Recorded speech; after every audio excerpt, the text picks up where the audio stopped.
Sometimes the strongest people in the room are the ones nobody believes in. Have you ever watched someone get judged before they even had the chance to prove themselves? Maybe because of how they looked, what they wore, or the life they carried on their shoulders. It's a common mistake. We assume confidence comes wrapped in expensive suits or impressive resumes. But real strength often arrives quietly, asking for nothing except a fair chance. This is a story about resilience, fatherhood, and the extraordinary power hidden inside an ordinary man. His name was Daniel Mercer. He was 38 years old, a widowed single father raising his 9-year-old daughter Lily in Phoenix, Arizona. During the day, Daniel worked as a warehouse supervisor. At night, he coached Lily's youth soccer team, helped with homework, cooked dinner, and somehow still found time to tuck her into bed every evening. His life wasn't glamorous, it was exhausting. 3 years earlier, Daniel had lost his wife, Emma, to a sudden illness. Overnight, he became both mother and father, trying to keep life as normal as possible for a little girl who still asked why mommy couldn't come home. Money was always tight. Medical bills had drained their savings. Daniel rarely bought anything for himself.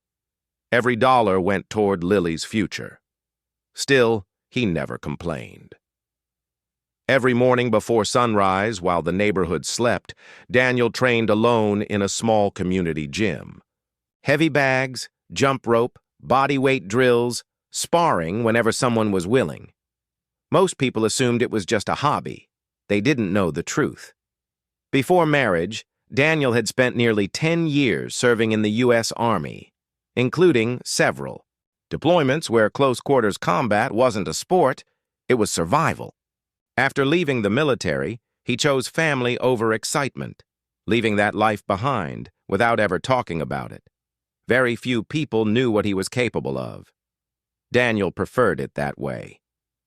One afternoon, while scrolling through job listings during his lunch break, he noticed an advertisement. A private security company was hiring executive protection specialists. The salary was almost double what he currently earned. It would mean better schools for Lily, a safer neighborhood, college savings. The qualifications matched his experience perfectly. After a long moment of hesitation, Daniel submitted his application. A week later, he received an invitation to attend the final selection event. The company's headquarters buzzed with energy. Nearly 50 applicants had gathered in the training facility. Some wore expensive tactical gear. Others proudly displayed martial arts jackets covered in patches and medals. Several talked loudly about tournament victories and championship titles. Daniel arrived wearing simple athletic clothes and carrying an old gym bag. Nothing about him stood out, except perhaps the small pink hair tie wrapped around his wrist. Lily had forgotten it that morning. He planned to return it after the interview. As applicants signed in, conversations filled the room. "That guy," one man whispered after looking at Daniel. "He looks like he got lost." Another laughed. Probably thinks watching action movies counts as experience. Daniel heard every word. He simply smiled politely and continued filling out his paperwork. Inside the evaluation arena, the company's training director explained the process. Fitness tests, judgment assessments, scenario exercises, and finally, live defensive sparring. The company believed that character mattered as much as physical ability. Throughout the morning, Daniel quietly impressed several evaluators. He completed obstacle courses efficiently rather than dramatically. He made thoughtful decisions during crisis simulations. When asked how he would protect a client during an attack, he consistently prioritized evacuation over fighting. "Interesting choice," one evaluator commented. Daniel answered calmly, "The mission is protecting the client, not proving how tough I am." The evaluator nodded thoughtfully. Meanwhile, one applicant dominated every physical challenge. His name was Victor Kane, a nationally recognized mixed martial arts champion with an intimidating reputation. Tall, muscular, confident. He celebrated every victory loudly. By lunchtime, many applicants were already calling him the obvious winner. When Victor noticed Daniel quietly eating a homemade sandwich by himself, he walked over with a grin. "You still here?" Daniel looked up. "For now," Victor laughed. "No offense, man, but executive protection isn't babysitting." A few nearby applicants chuckled. Daniel folded his sandwich wrapper. "I know." Victor leaned closer. "You planning to survive the sparring round?" Daniel shrugged. "I'll do my best." Victor laughed even harder. "I hope they have an ambulance ready." Daniel simply stood up. "I hope nobody gets hurt." The calmness in his voice somehow made Victor laugh even more. The final evaluation began that afternoon. Pairs were selected randomly. One after another, applicants entered the training mat. Some matches lasted less than a minute. Others became exhausting contests of endurance. Finally, the director announced the last pairing. Victor Kane. Cheers erupted. Then, Daniel Mercer.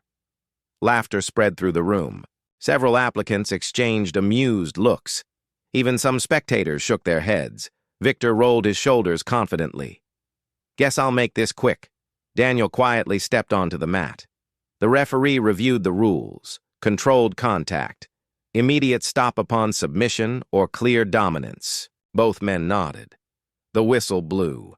Victor exploded forward with remarkable speed, launching an aggressive combination designed to overwhelm immediately. Daniel barely moved. A small step, a subtle shift. Victor's strike missed completely. Before anyone understood what had happened, Daniel had already changed angles. No wasted motion, no flashy technique, just perfect timing.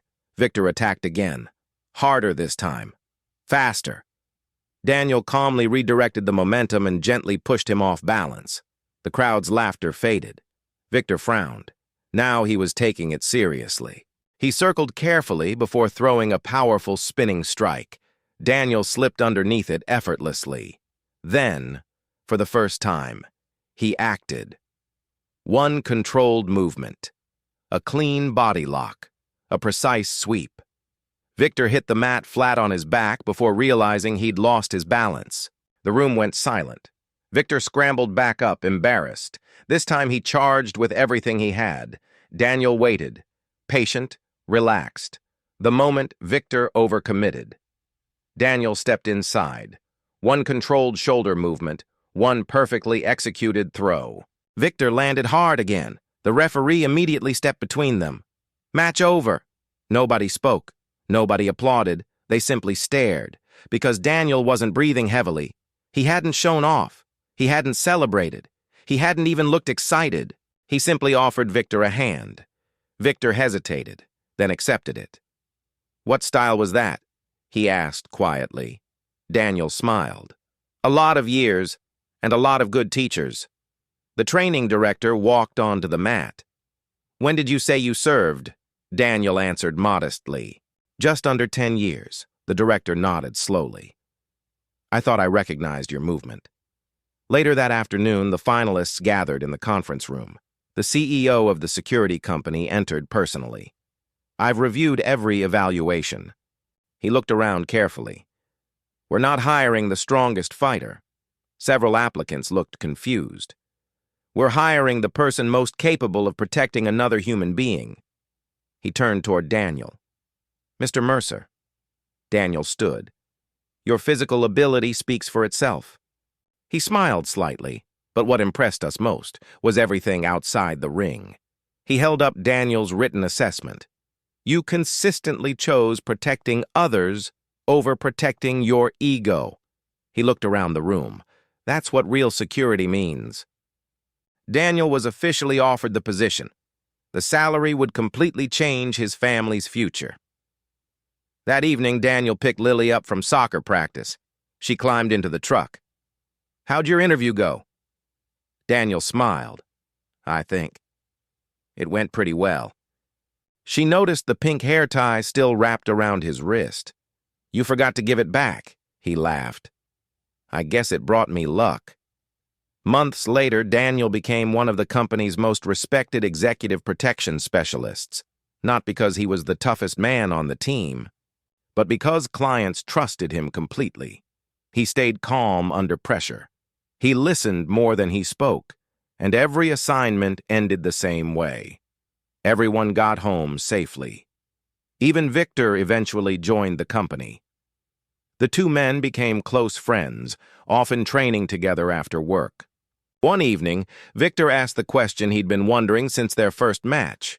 "Why didn't you finish me when you had the chance?" Daniel smiled. "My daughter watches everything I do." Victor looked puzzled. Daniel continued.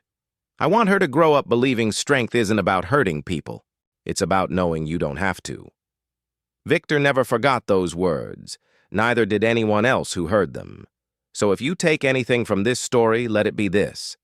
Never underestimate someone because they look ordinary. Real strength rarely announces itself.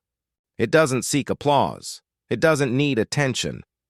The strongest people are often the quietest ones, because they've already fought battles you'll never see. And sometimes the greatest victory isn't defeating the strongest opponent, it's proving that humility will always be stronger than pride. If this story inspired you, don't forget to like, share, and subscribe.